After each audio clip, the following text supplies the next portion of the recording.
Saudara, polisi melibatkan ahli psikologi forensik untuk memeriksa kondisi kejiwaan dari keluarga Kalideres setelah ditemukan pesan bernada emosional sebelum kematian mereka.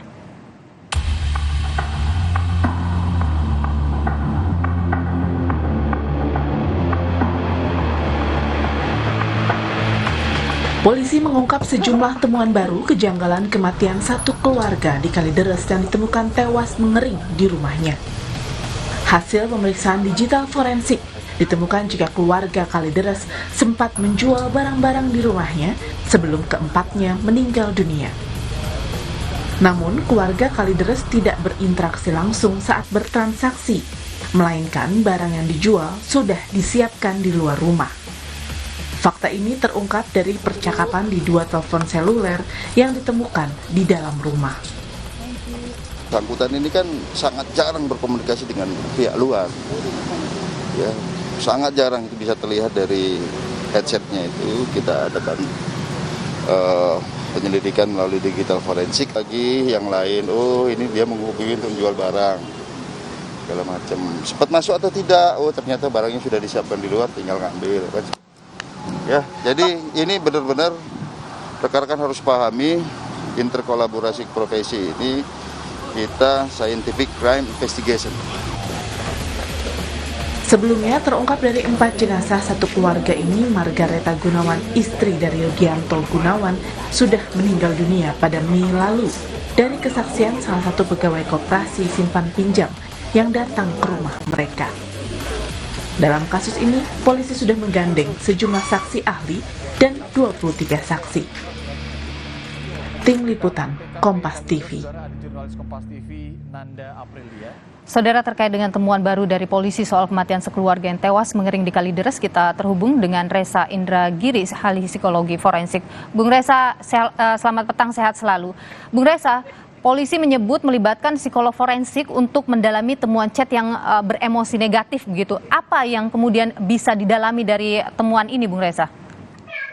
Ini menarik karena sepanjang ingatan saya berjalan, biasanya teman-teman dari kepolisian tidak terlalu butuh waktu lama untuk memastikan ada tindaknya kemungkinan pidana yang mendahului kematian 4 orang atau kematian jenazah.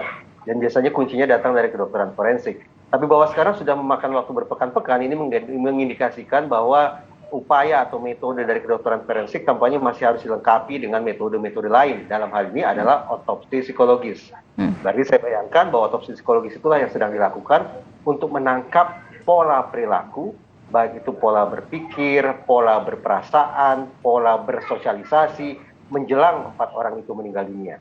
Oke, jadi polanya yang ingin dipelajari sehingga bisa menentukan apa yang terjadi, begitu ya?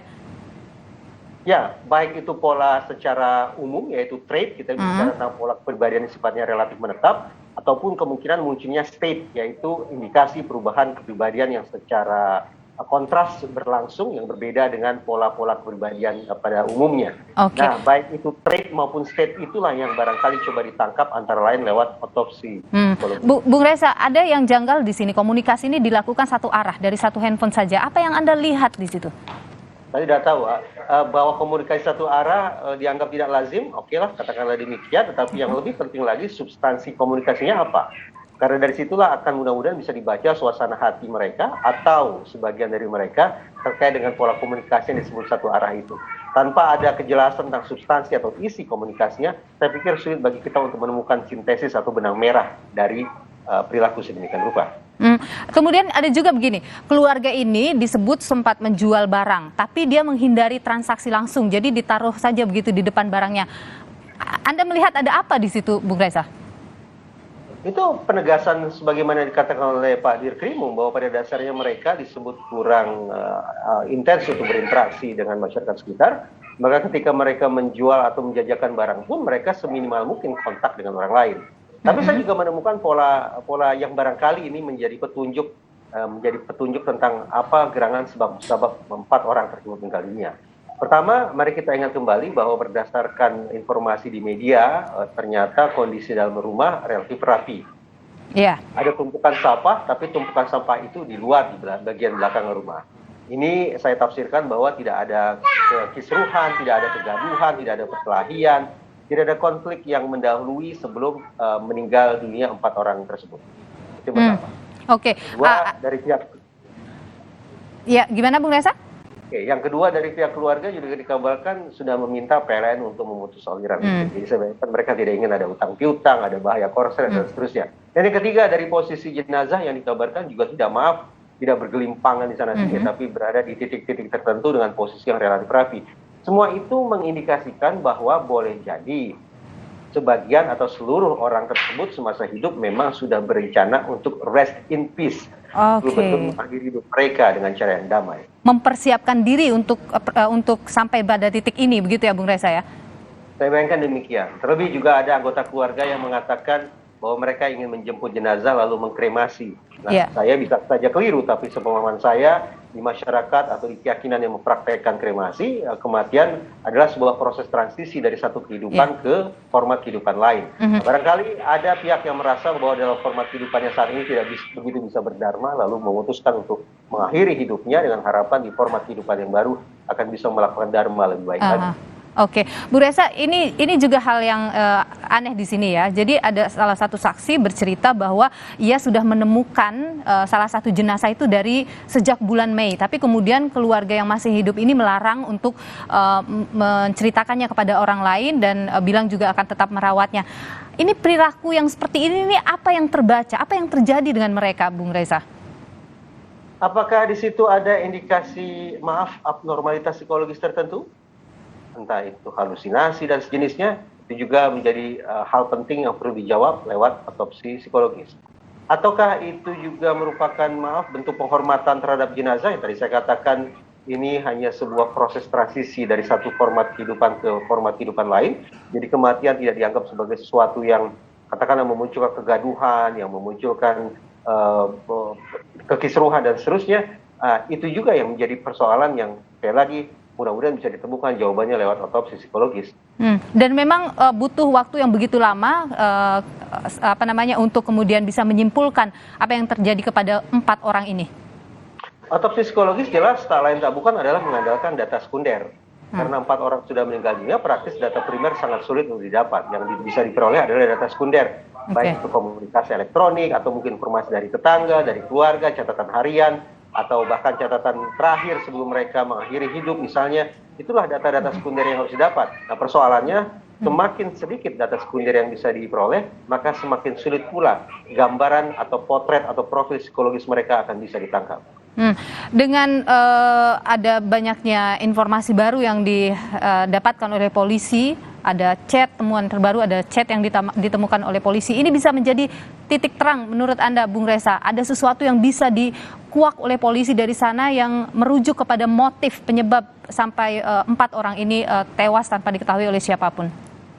Kecuali ada pesan, ada kalimat yang secara eksplisit menyebut tentang sebab musabab 4 orang itu meninggal dunia, maka praktis otopsi psikologis berhasil.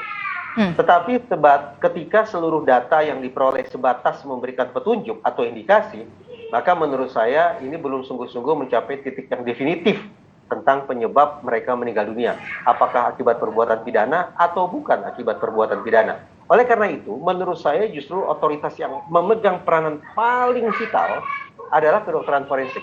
Begitu bisa dipastikan apakah ini meninggal akibat faktor alami, natural, ataukah kecelakaan, accident, ataukah bunuh diri, suicide, ataukah pembunuhan, homicide, maka mudah-mudahan langkah kerja berikutnya oleh pihak otoritas kepolisian akan bisa lebih lancar lagi. Oke, dengan temuan-temuan yang ditemukan belakangan ini, Bung Reza, psikolog forensik sudah bisa bekerja lebih cepat untuk menemukan sebab musababnya?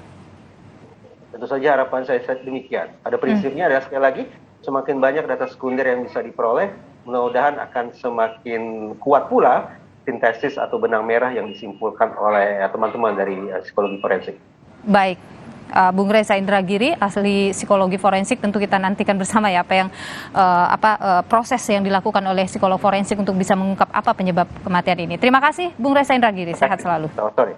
Baik, saudara, informasi lain di Kompas Petang masih akan kami hadirkan seusai jeda bersama rekan saya Ihsan Sitorus. Silakan Ihsan. Saudara, tim DVI Polda Jabar mengidentifikasi 10 jenazah korban Cianjur hari ini. Total 140 jenazah sudah teridentifikasi.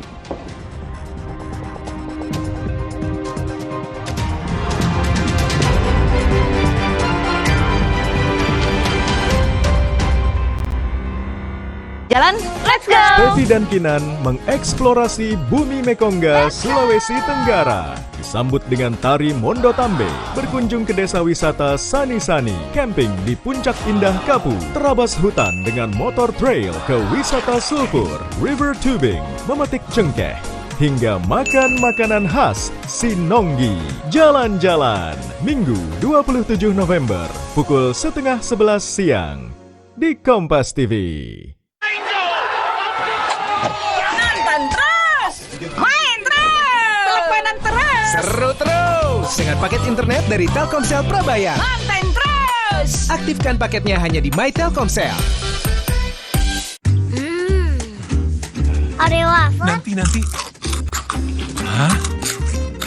Nyesel nggak bisa ngomong keras-keras. Oreo wafer, 7 lapis, tebal, terasa coklatnya renyah. Sini, aku bantu. Hacau nggak sampah. Nutrisi berperan bantu pertumbuhan dan daya tahan. Berikan Pediasure, dilengkapi arginin, vitamin K2, dukung pertumbuhan dan jaga daya tahan dengan rasa yang enak. Pediasure, dukung pertumbuhan nyata. Miliki hidup banyak plus dengan Halo Plus. Halo Plus, mudah diatur, tanpa kendala, penuh kendali. Telkomsel Halo Plus. Sering menghadapi noda membandel? Pusing nyucinya?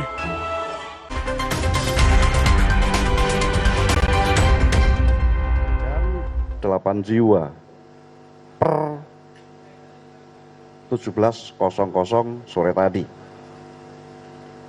Sedangkan untuk korban hilang ataupun masih dalam status pencarian 14 jiwa dengan rincian 24 jiwa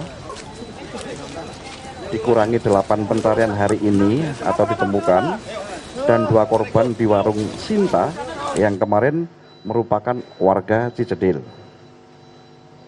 Berikut untuk total korban luka dari awal kejadian hari Senin 7.729 dengan rincian luka berat 595, luka ringan 7.134. Adapun untuk korban luka berat yang saat sekarang masih dirawat di rumah sakit berjumlah 108 orang. Untuk yang dinyatakan korban luka ringan sudah tertangani, mereka kembali ke rumah masing-masing. Yang mengungsi per hari ini akumulasi 73.693 orang. Selanjutnya untuk kerugian material, total rumah rusak 58.049, yang dinyatakan rusak berat 25.186, sedangkan untuk rusak sedang 12.496. Adapun untuk rusak ringan 20.367. Selanjutnya infrastruktur yang rusak untuk sekolah 368, tempat ibadah 144, fasilitas kesehatan 14, gedung ataupun perkantoran 16. Selanjutnya kecamatan yang terdampak 16 kecamatan atau 146 desa. Selebihnya perkembangan kegiatan harian dan informasi manajemen posko darurat. Yang pertama, sistem distribusi logistik. Per hari ini kita mengerahkan 1 unit heli untuk memapping daerah-daerah yang terpencil dan sulit dijangkau oleh kendaraan mobil. Juga mengerahkan sepeda motor untuk menjangkau tempat-tempat yang tidak bisa dilalui kendaraan. Adapun untuk bantuan dukungan sembako per hari kemarin tanggal 25 dari BNPB ataupun dari pemerintah pusat untuk sembako 3.000 paket, selimut 6.000 lembar, matras atau alas tidur 6.000, ulangi 5.000, lampu air garam 500, hygienic kits 1.000, kasur 500, velvet 275, tenda pengungsi ukuran 2x2 meter 200 set, dan generator set 10 unit. Bantuan tersebut sudah terdistribusi ke 16 kecamatan di Kabupaten Cianjur. Untuk per hari ini Sabtu tanggal 26 November 2022, BNPB kembali memberikan bantuan logistik berupa tenda pengungsi sebanyak 30 unit dengan ukuran 4x12 meter, tenda gulung 1.000 tenda, sembako 2.000 paket, selimut 5.000 lembar, matras 5.000 lembar, dan hygienic kits 2.000.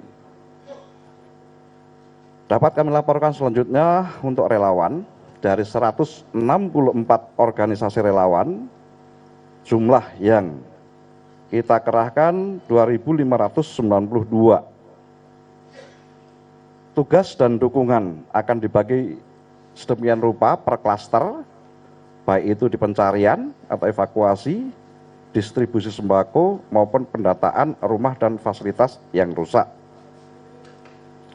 Selanjutnya dapat kami laporkan pengungsian. Saat ini BNPB, kemudian Kementerian PPA dan UNFPA telah berjalan melaksanakan survei data pengungsi terpilah untuk mengetahui distribusi umur, jenis kelamin, dan kelompok rentan di posko-posko pengungsian.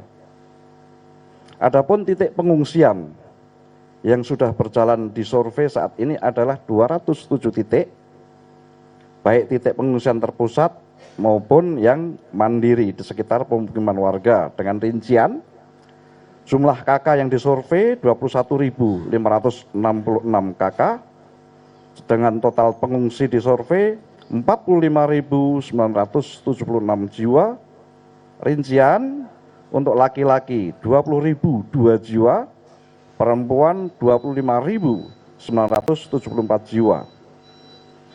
Adapun untuk penyandang disabilitas 65 jiwa, ibu hamil 750.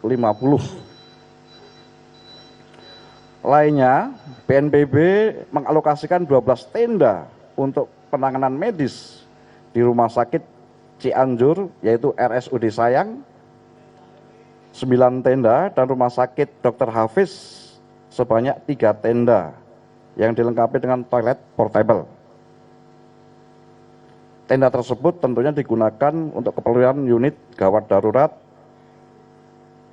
intensive care unit, penanganan kebidanan, rawat inap untuk pria dan rawat inap wanita, serta perawatan umum. Demikian yang bisa kami sampaikan kepada rekan-rekan media. Selanjutnya silahkan Pak Am nanti difasilitasi. Terima kasih. Terima kasih Bapak Deputi 3, Bapak Mayor Jenderal Fajar Setiawan. Ada beberapa hal. Pertama, untuk korban jiwa itu bertambah dengan hasil pencarian yang 8 orang hari ini oleh Basarnas. Kemudian yang hilang ini berkurang 8 plus 2 yang kemarin ketemu di warung Sate Sinta yang 9, awalnya laporan masyarakat 7, ternyata yang 2 ini adalah warga Cijedil. Jadi kita tambahkan di situ, mengurangi yang sisa 24 kemarin. Jadi 24 kurang 10 jadi sisa 14. Nanti mungkin Pak Joshua akan menyampaikan juga fokus-fokus pencarian. Kemudian untuk distribusi logistik, tadi seperti disampaikan Bapak Deputi, kita mulai mencoba untuk menjangkau titik-titik yang susah dilalui oleh kendaraan roda 4, apalagi roda 6 atau 8. Ini kita coba jangkau dengan motor. Kita punya kekuatan 50 motor ya Pak Deputi ya. Dengan mungkin jumlah sorti per hari itu bisa 3-4 kali sorti, sehingga kita harapkan ini juga bisa mempercepat tindak lanjut atau respon dari laporan-laporan yang kita terima terkait dengan masih adanya titik-titik yang belum tersentuh oleh logistik.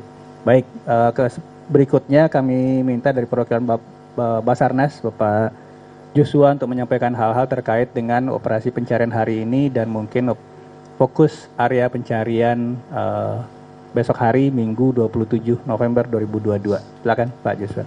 Baik, terima kasih. Untuk kinerja Basarnas hari ini kita mendapatkan temuan baru sebanyak 8 orang dalam kondisi meninggal dunia. Lalu itu kita serahkan ke RSUD untuk selanjutnya proses identifikasi.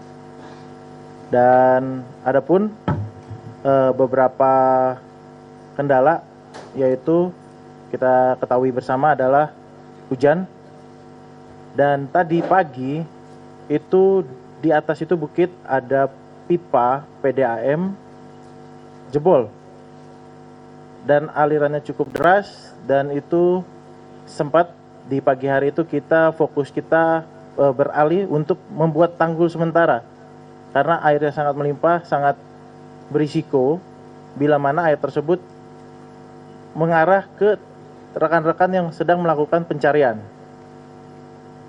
Itu yang dilakukan Basarnas, dan ada beberapa worksite yang dilaksanakan Basarnas dalam pencarian, dan tetap sampai saat ini tim Basarnas melakukan pencarian secara maksimal. Terima kasih.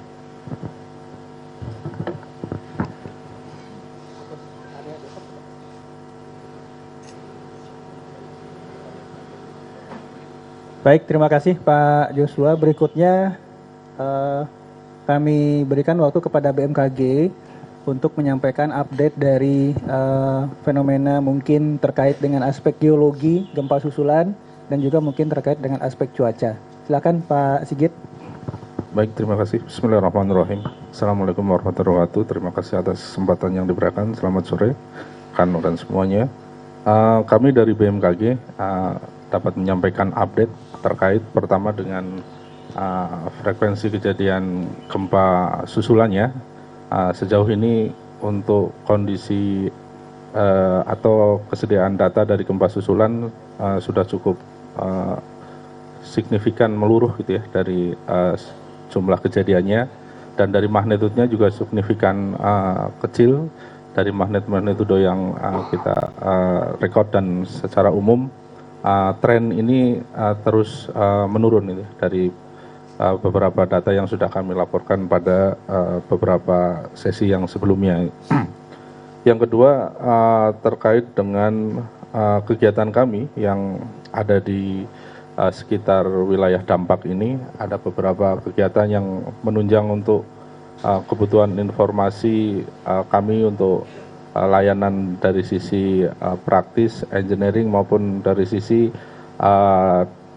kondisi di wilayah dampak, dengan kita melakukan survei untuk kita mengetahui bagaimana kondisi lingkungan yang ada, terutama untuk... Saudara, baru saja Anda menyaksikan konferensi pers yang disampaikan oleh pihak BNPB, Basarnas, dan juga BMKG terkait dengan update terkini penemuan jenazah atau evakuasi korban bencana gempa di Cianjur, Jawa Barat. Tadi Deputi Bidang Penanganan Darurat BNPB Maijen TNI Fajar Setiawan menyampaikan update terkini. 10 jenazah berhasil dievakuasi dan hingga saat ini masih ada 14 jiwa korban gempa di Cianjur yang masih dalam pencarian.